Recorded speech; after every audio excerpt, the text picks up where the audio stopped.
حسنت جميع خصامه صلوا عليه وآله আলহামদুলিল্লাহ। মহান রব্বুল আলামিনের দরবারে শুকরিয়া আদায় করি যে মহান রব্বুল আলামিন পরওয়ারদিগার আলম আমাদেরকে অত্যন্ত দয়া করে মেহেরবানি করে জুমার নামাজ আদায় করার উদ্দেশ্যে মসজিদে আসার তৌফিক দান করেছেন। এই জন্য আমরা মহান রব্বুল আলামিনের দরবারে আল্লাহর দস্তর থেকে শুকরিয়া আদায় করি, সবাই বলি আলহামদুলিল্লাহ। আজকে পবিত্র জুমা বা জিলকাআদা মাসের 26 তারিখ, আগামী মঙ্গলবার অথবা বুধবারে পবিত্র জিলহজ মাস। জিলহজ মাসের 10 তারিখ হলো কুরবানির ঈদ। এই জন্য আমাদের সামনে যে মাস রয়েছে অত্যন্ত গুরুত্বপূর্ণ মাস। জিলকাআদা মাস, জিলহজ্জা মাস অত্যন্ত গুরুত্বপূর্ণ মাস। এগুলো আশুরে হুরুমের অন্তর্ভুক্ত, যেগুলো সম্পর্কে আল্লাহ রাব্বুল আলামিন বলেন মিনহা আরবাআতুন হুরুম ফালা তাযলিমু ফীহিন্না আনফুসাকুম। এই মাসগুলো হচ্ছে সম্মানিত মাস। এই মাসগুলোর মধ্যে তোমরা নিজেদের প্রতি জুলুম করিও না। এই আয়াতের তাফসীরে মুফাসসিরিনে কেরামগণ বলেন, জুলুম করা, গুনাহের কাজ করা এমনিতেই অন্যায়, কিন্তু এই আশুরে হুরুমগুলোর মধ্যে গুনার কাজ করা আরো অনেক অনেক বেশি অন্যায় কাজ, যেগুলোর শাস্তি অন্য সময়ের তুলনায় অনেক বেশি। এই জন্য মুফাসসিরিনে কেরামগণ বলেন, এই মাসগুলোর মধ্যে যারা আল্লাহ রাব্বুল আলামিনের ইবাদত করবে, আহকামুল কোরআনে হযরত ইমাম জাসসাস রাহমাতুল্লাহি আলাইহি বিষয়টা পরিষ্কারভাবে বলেছেন, যারা আসলে হুরুমের মধ্যে নেক আমল করবে, নেক আমলের জন্য চেষ্টা করবে, আল্লাহ রাব্বুল আলামিন ওই ব্যক্তিকে সারা বছর ইবাদত করার তৌফিক দান করবেন। আবার যারা এই আসলে হুরুমের মধ্যে গুনাহের কাজ করবে, গুনাহের কাজ করা থেকে যারা বিরত থাকবে, যারা গুনাহের কাজ থেকে দূরে থাকার চেষ্টা করবে, আল্লাহ রাব্বুল আলামিন সারা বছর ওই লোকদেরকে গুনাহের কাজ থেকে দূরে থাকার তৌফিক দান করবেন। এই জন্য আমাদের সামনে আগত মাস অত্যন্ত গুরুত্বপূর্ণ মাস, কুরবানির মাস। এই কুরবানি আসলো কোথা থেকে? হযরত ইব্রাহিম আলাইহিস সালাতু ওয়াস সালামের জীবনী থেকে ধারাবাহিক আলোচনা আমরা গত জুমাগুলোতে করেছি।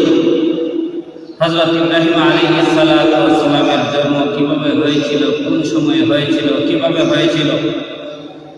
হযরত ইব্রাহিম আলাইহিস সালাতু ওয়াস সালাম জন্মগ্রহণ করার পর নিজের আত্মীয় স্বজনকে, নিজের পিতাকে কিভাবে ইসলামের দাওয়াত দিয়েছিলেন, দ্বীনের দাওয়াত দিয়েছিলেন, কিভাবে সেই সময়ের জালিম রাজা বাদশাহ নমরুদকে কিভাবে তিনি দ্বীনের দাওয়াত দিয়েছিলেন, এই জন্য তিনি কি কি পরীক্ষার সম্মুখীন হয়েছিলেন, আলোচনা অতিবাহিত হয়ে গেছে।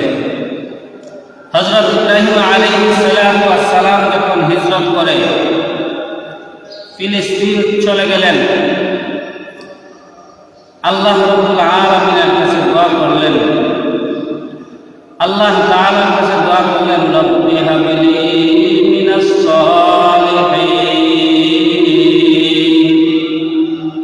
হে আল্লাহ তাআলা, আপনি আমাকে একজন সৎ সন্তান দান করেন, একজন সালেহ সন্তান দান করেন, এমন একজন সন্তান দান করেন যে হবে নেককার, যে হবে খুদা বিরু, যে হবে আল্লাহ ওয়ালা, যে ব্যক্তি দুনিয়াতে আইসা গুনাহের কাজ করবে না, জুলুম করবে না, মিথ্যা কথা বলবে না, বরং সৎভাবে চলবে, এমন একজন সন্তান আমাকে দান করেন। আমাদের দেশের মানুষেরা সন্তানের আশা করে অনেক সময় আমি বৃদ্ধ হয়ে গেলে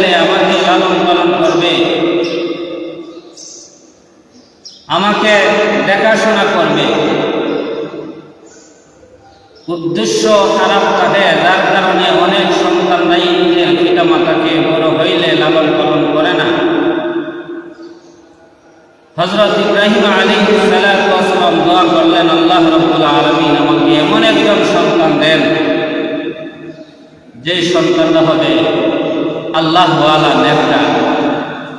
কেননা যে নেককার সন্তান হয়, আল্লাহওয়ালা সন্তান হয়, সৎ সন্তান হয়, সে অবশ্যই পিতা মাতার অনুগত হবে।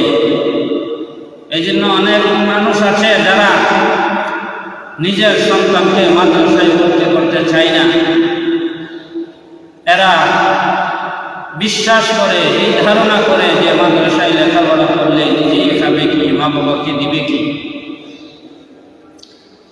যার কারণে বিভিন্ন সরকারি প্রতিষ্ঠানে পড়ালেখা করায় বা সুযোগ দেখিয়ে এদেরকে ব্যবসা বাণিজ্যে লাগিয়ে দেয়।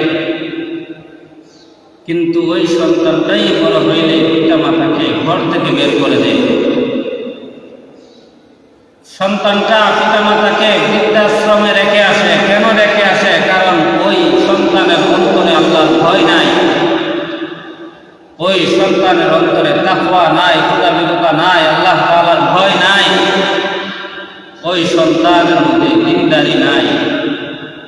কিন্তু সে যদি ছোটবেলাতেই মাদ্রাসার মধ্যে দ্বীনি পরিবেশে ভর্তি করাতো, সন্তানের অন্তরে যখন আল্লাহ তাআলার ভয় আসতো, সন্তানটার অন্তরে যখন তাকওয়া আসতো, সন্তানটা যখন দিনদার হতো, তখন সে তার নিজের পিতা মাতাকে বৃদ্ধাশ্রমে রেখে আসতো না, নিজের পিতা মাতাকে কখনো সে অবহেলা করতে পারত না। এই জন্য হযরত ইব্রাহিম আলাইহিস সালাতু ওয়াস সালাম দোয়া করলেন, রব্বি হাবলি মিনাস সালিহিন, আল্লাহ আমাকে একজন আল্লাহওয়ালা সৎ নেককার সন্তান দান করেন, যে সন্তান হবে আপনার অনুগত, যে সন্তান দুনিয়াতে আইসা শয়তানের অনুসরণ করবে না, এমন একজন সন্তান দান করেন। আল্লাহ রাব্বুল আলামিনের জন্য প্রত্যেকটা সন্তানকে মুসলমান হিসাবে এই দুনিয়াতে সৃষ্টি করে থাকেন। হাদিস শরীফের মধ্যে আল্লাহ রাসূল সাল্লাল্লাহু আলাইহি ওয়াসাল্লাম বলেন, কুল্লু মাওলুদিন ইউলাদু আলাল ফিতরাতি, কুল্লু মাওলুদিন ইউলাদু আলাল ফিতরাতি। ফিতরতের ব্যাখ্যায় মুহাদ্দিসিনে কেরামগণ বলেন, এখানে ফিতরত দ্বারা উদ্দেশ্য হচ্ছে ফিতরতে ইসলাম। আল্লাহ রাব্বুল আলামিন প্রত্যেকটা শিশু সন্তানকে ইসলামের উপর জন্ম দিয়ে থাকেন।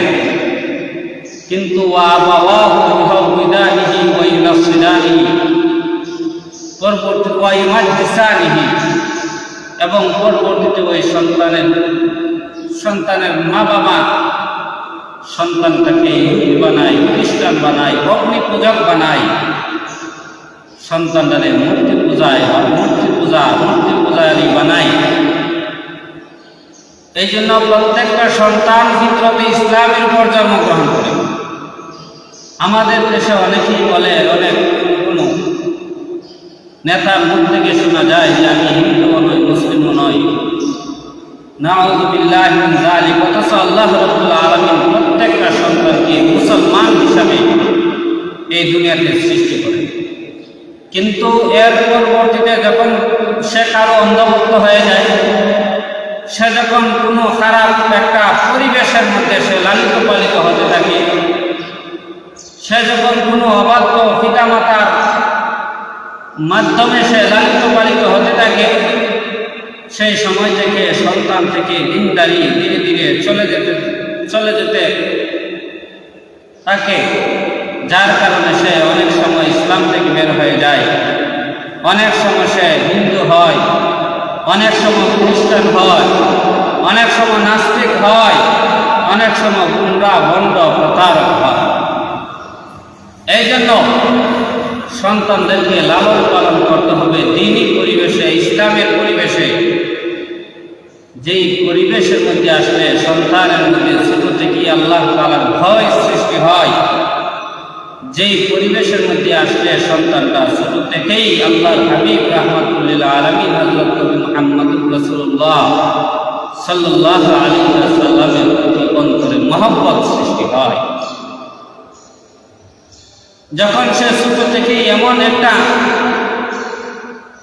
জায়গার মধ্যে অবস্থান করবে যেখানে আল্লাহ তাআলার ভয় শেখানো হয়, রাসূলুল্লাহ সাল্লাল্লাহু আলাইহি ওয়াসাল্লামের মহব্বত শেখানো হয়, সেই সন্তানটা বড় হয়ে তাকওয়াওয়ালা হবে, সেই সন্তানটাই মুত্তাকি হবে, সেই সন্তানটাই পরহেজগার হবে, সেই সন্তানটাই আল্লাহওয়ালা হবে, সেই সন্তানটাই খাঁটি পীর হবে। আমাদের দেশের অনেক ভণ্ড পীরেরা আছে যারা প্রকাশ্যে বিড়ি খায়, যারা প্রকাশ্যে গাঁজা খায়, যারা প্রকাশ্যে গান বাজনা করে, যারা প্রকাশ্যে বিভিন্ন নারী পুরুষ একসাথে নিয়ে বিভিন্ন ধরনের ব্যবসা করে। আমি দেখেছি বিভিন্ন পীর যারা নারী পুরুষ একসাথে নিয়ে কবিরাজি করে, কবিরাজির মধ্যে একসাথে নারী পুরুষ রাখে। এক জায়গায় আমি গিয়ে দেখলাম যে সেখানে ওই পীর নিজে মহিলাদেরকে আঘাত করতেছে বেত দিয়ে, সামান্য আওয়াজ করার কারণে বেত দিয়ে জোরে জোরে আঘাত করতেছে, অথচ ওই পীরেরও মুরিদ অভাব নাই। সে মনে করে সে অনেক বড় আল্লাহওয়ালা, অনেক বড় পীর, কিন্তু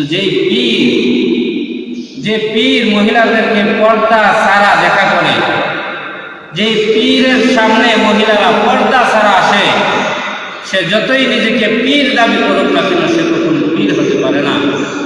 এই জন্য খাঁটি পীর যদি হতে হয়, আল্লাহওয়ালা যদি হতে হয়, আল্লাহর ওয়ালি যদি হতে হয়, অবশ্যই শুরু থেকেই অন্তরে আল্লাহ তাআলার তাকওয়া, ভয় এবং রাসূলুল্লাহ সাল্লাল্লাহু আলাইহি ওয়াসাল্লামের মহব্বত অন্তরের মধ্যে সৃষ্টি করতে হবে। হযরত ইব্রাহিম আলাইহিস সালাম দোয়া করলেন, রব্বি হাবলি মিনাস সালিহিন, হে আল্লাহ আমাকে একজন আল্লাহওয়ালা সন্তান দান করেন। আমরাও আল্লাহ তাআলার কাছে দোয়া করতাম এভাবেই যে আল্লাহ আমাদেরকে এমন সন্তান দিবেন যে সন্তানটা হবে সালেহ, যে সন্তানটা হবে সৎ নেককার, যে সন্তানটা হবে আল্লাহওয়ালা পরহেজগার, যে সন্তান দুনিয়াতে আইসা মা বাবার অবাধ্য হবে না, যে সন্তান দুনিয়াতে আইসা গাঁজা খাবে না, মদ খাবে না, বিড়ি খাবে না, যে সন্তানটা দুনিয়াতে আইসা সুদ খাবে না, ঘুষ খাবে না, জুয়া খেলায় যাবে না, বিভিন্ন হারাম কাজের মধ্যে যাবে না, বরং সেই সন্তানটা আল্লাহ তাআলার হুকুম এবং রাসূলুল্লাহ সাল্লাল্লাহু আলাইহি ওয়াসাল্লামের তরিকা অনুযায়ী চলবে। আল্লাহ তাআলার কাছে যখন হযরত ইব্রাহিম আলাইহিস সালাম দোয়া করলেন, আল্লাহ তাআলা হযরত ইব্রাহিম আলাইহিস সালামকে জানিয়ে দিলেন, ফাবাশশারনাহু বিগুলামিন হালিম। আল্লাহ রাব্বুল আলামিন জানিয়ে দিলেন, হে আমার বন্ধু ইব্রাহিম, আমি তোমাকে সন্তানের সুসংবাদ দিলাম। যেহেতু তুমি আমার কাছে একজন সৎ সন্তানের দোয়া করেছ, ফাবাশশারনাহু বিগুলামিন হালিম, এই জন্য আমি আল্লাহ রাব্বুল আলামিন তোমাকে একজন সহনশীল সন্তান দেওয়ার সুসংবাদ দিলাম। আল্লাহ রাব্বুল আলামিন সুসংবাদ দিলেন একজন সহনশীল সন্তান দিবেন, সহনশীল সন্তান, বিগুলামিন হালিম, সহনশীল সন্তান। আমাদের জমানায় বিভিন্ন ধরনের মারামারি, কাটাকাটি, একজন আরেকজনের সাথে ঝগড়া হয় সহনশীলতার অভাবে। আমাদের দেশের মানুষ যাদের ধৈর্য শক্তি কম, সহনশীলতা কম, যার কারণে একে অপরের সাথে ঝগড়া বিবাদ করে, একজন আরেকজনের সাথে হিংসা করে, একজন আরেকজনের বিরুদ্ধে মিথ্যা অপপ্রচার করে, শুধু চায় একজন আরেকজনের সাথে কিভাবে ঝগড়ায় লাগিয়ে রাখা যায়, কিভাবে একজন মানুষ আরেকজন মানুষের সাথে কিভাবে ঝগড়ায় লাগিয়ে রাখা যায়, মারামারি তর্কাতর্কিতে লাগিয়ে রাখা যায়।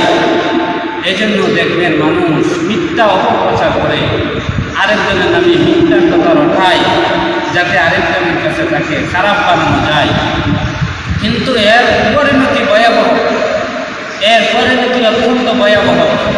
যদিও সে উপস্থিত একটু সান্ত্বনা পায় যে আমার শত্রু, আমি যাকে দেখতে পারি না, সে একটু অপমানিত হয়েছে, সে একটু লাঞ্ছিত হয়েছে, কিন্তু আরেকজনকে অপমান করার জন্য, আরেকজনকে লাঞ্ছিত করার জন্য, আরেকজনের ইজ্জত সম্মান নষ্ট করার জন্য এর প্রতিদান আপনি দুনিয়াতেই পাবেন, পরকালেও পাবেন।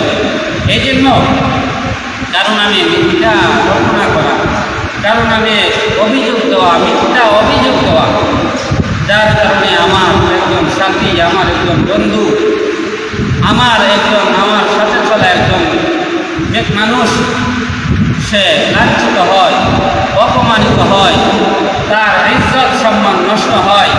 আপনি যেভাবে আরেকজনকে তুহমত দিয়ে, মিথ্যা অপবাদ দিয়ে আরেকজনকে লাঞ্ছিত, হাকিকতেই আপনাকে অপমানিত করবেন। বাস্তবেই আল্লাহ রাব্বুল আলামিন দেখবেন আপনার জীবনের কোনো না কোনো এক সময়ে এমন অপমান আর লাঞ্ছিত হয়েছেন, যার কারণে আপনি মানুষের সামনে মুখ দেখাতে পারবেন না। আপনি যদি দেখেন যে আপনার একজন মানুষ বিপদ করতেছে, সমালোচনা করতেছে, আপনি ওই খারাপ লোক করবো না। সে আমার উপর মিথ্যার অভিযোগ দিয়েছে, আমি মিথ্যার অভিযোগ দেব না। সে আমার মিথ্যার অভিযোগ, এর জন্য আপনার সহনশীল হতে হবে। এই সহনশীল হওয়া অনেক সুন্দর, উত্তম একটা গুণ, উত্তম চরিত্রের একটা অবস্থা হল সহনশীলতা। আল্লাহ রাব্বুল আলামিন হযরত ইব্রাহিম আলাইহিস সালামকে জানিয়ে দিলেন, ফাবাশশারনাহু বিগুলামিন হালিম, হে ইব্রাহিম, আমি আপনাকে সহনশীল একজন সন্তানের সুসংবাদ দিলাম। হযরত ইব্রাহিম আলাইহিস সালামকে আল্লাহ রাব্বুল আলামিন সেই সহনশীল একজন সন্তান দান করলেন। সেই সন্তানটার নাম হলো হযরত ইসমাঈল আলাইহিস সালাম। হযরত ইব্রাহিম আলাইহিস সালাম ৮৬ বছর বয়সে সেই সন্তানটা লাভ করলেন। ৮৬ বছর বয়সে সন্তান কত আদরের সন্তান হতে পারে, কত মায়ার সন্তান হতে পারে। সে আদরের সন্তান হযরত ইসমাঈল আলাইহিস সালাম যখন জন্মগ্রহণ করলেন, আল্লাহ রাব্বুল আলামিনের পক্ষ থেকে অর্ডার আসলো, ইব্রাহিম, তোমাকে এই জায়গা ছেড়ে হিজরত করে অন্য এক জায়গায় চলে যেতে হবে। হযরত ইব্রাহিম আলাইহিস সালাম আল্লাহ রাব্বুল আলামিনের পক্ষ থেকে হুকুম প্রাপ্ত হইলেন যে এই এলাকা ছেড়ে আপনাকে অন্য এলাকায় চলে যেতে হবে। হযরত জিবরাইল আলাইহিস সালাম ইব্রাহিম, চলেন আমার সাথে, আল্লাহ রাব্বুল আলামিনের অর্ডার যেখানে হয়েছে সেখানে আপনাকে নিয়ে যাব। হযরত জিবরাইল আলাইহিস সালাম সামনে হাঁটছেন, আর পিছন দিক দিয়ে হযরত ইব্রাহিম আলাইহিস সালাম হযরত হাজেরা এবং হযরত ইসমাঈল আলাইহিস সালামকে নিয়ে হাঁটতেছেন। অনেক দূর মরুভূমি, যেখানে মানুষ নাই, গাছপালা নাই, যে জায়গা শুধু মরুভূমি আর মরুভূমি, পশু পাখিও যে জায়গায় বসবাস করে না, এমন একটা হযরত জিবরাইল আলাইহিস সালামকে বললেন, হযরত ইব্রাহিম আলাইহিস সালাম, হে জিবরাইল, আল্লাহ তাআলার হুকুমের জায়গা কোনটা? হযরত জিবরাইল বললেন, সামনে কত বড় এমন একটা জায়গায় নিয়ে গেলেন যেখানে কোনো ইনসান মানুষ বসবাস করবে, দূরের কথা, উত্তর দিয়া পাখিও উঠে যায় না, যেখানে কোনো ধরনের পশু পাখি বসবাস করে না। কেন সেখানে পশু পাখিও বসবাস করে না? কারণ সেখানে কোনো খাবার নাই, সেখানে কোনো খাদ্য নাই, সেখানে কোনো পানি নাই। আর যে এলাকার মধ্যে পানি নাই, যে অঞ্চলের মধ্যে খাদ্য নাই, সে এলাকার মধ্যে মানুষ বসবাস করতে পারে না, সে এলাকার মধ্যে পশু বসবাস করতে পারে না, সে এলাকার মধ্যে পাখি বসবাস করতে পারে না। এই জন্য ওই জায়গার উপর যেও পাখি উড়িয়া যায় না কেন? কারণ ওই জায়গার মধ্যে যদি সে পিপাসিত হয়, সে নামিয়ে পানি পান করবে, এমন কোনো অবস্থাও নাই, এমন কোনো জায়গাও নাই। এই জন্য মধ্যে কোনো পাখিও উড়িয়া যায় না। হযরত জিবরাইল আলাইহিস সালাম বললেন, ইব্রাহিম, আল্লাহ রাব্বুল আলামিনের পক্ষ থেকে এটাই হচ্ছে আপনার হুকুমপ্রাপ্ত স্থান, এখানে আপনার অবস্থান করতে হবে। হযরত ইব্রাহিম আলাইহিস সালাতু ওয়াস সালাম সেখানে অবস্থান করলেন। কিছুক্ষণ পরে হযরত ইব্রাহিম আলাইহিস সালাতু ওয়াস সালাম, হযরত হাজেরা আলাইহিস সালাতু ওয়াস সালাম এবং হযরত ইসমাঈল আলাইহিস সালাতু ওয়াস সালামকে রাখিয়া চলে আসতেছেন। হাজেরা আলাইহিস সালাতু ওয়াস সালাম জিজ্ঞেস করলেন, আমার প্রিয় স্বামী, আপনি কোথায় যান?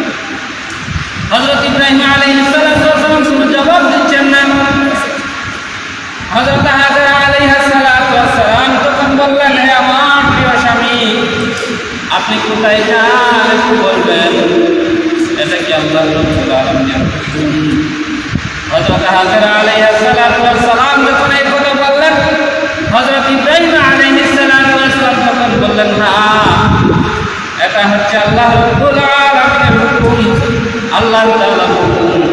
হযরত হাজেরা আলাইহিস সালাতু ওয়াস সালাম কতটুকু ঈমান ওয়ালা ছিলেন, সাথে সাথে তিনি বললেন, যে আমার প্রিয় স্বামী, আমার আর কোনো ভয় নাই, আমার আর কোনো ভয় নাই, চিন্তা নাই, যেহেতু এটা আল্লাহ রাব্বুল আলামিনের হুকুম, আল্লাহ রাব্বুল আলামিন যেহেতু নির্দেশ দিয়েছেন আপনাকে চলে যাওয়ার জন্য, আপনি এখান থেকে গিয়ে আবার সিরিয়ার মধ্যে ইসলামের প্রচার করবেন। আল্লাহ তাআলার যেহেতু হুকুম হয়েছে, এই জন্য এখানে আমরা কি খাবো কি পান করব সেটা আল্লাহ রাব্বুল আলামিনের জিম্মাদারিতে আল্লাহ রাব্বুল আলামিন দেখবেন আমরা কি খাইব কি পান করব। রিজিকের মালিক আল্লাহ। হযরত হাজেরা আলাইহিস সালাতু ওয়াস সালাম বলতেছে, কতটুকু ঈমানের অধিকারী, যেখানে কোনো পশু পাখিও বসবাস করে না, না আছে কোনো খাদ্যের সুবিধা, না আছে কোনো পানির সুবিধা। হযরত ইব্রাহিম আলাইহিস সালাতু ওয়াস সালাম যখন চলে আসতেছেন, তখন বলতেছেন, কোনো চিন্তা নাই আমার, কারণ আল্লাহ রাব্বুল আলামিনের হুকুম আপনার অবশ্যই পালন করতে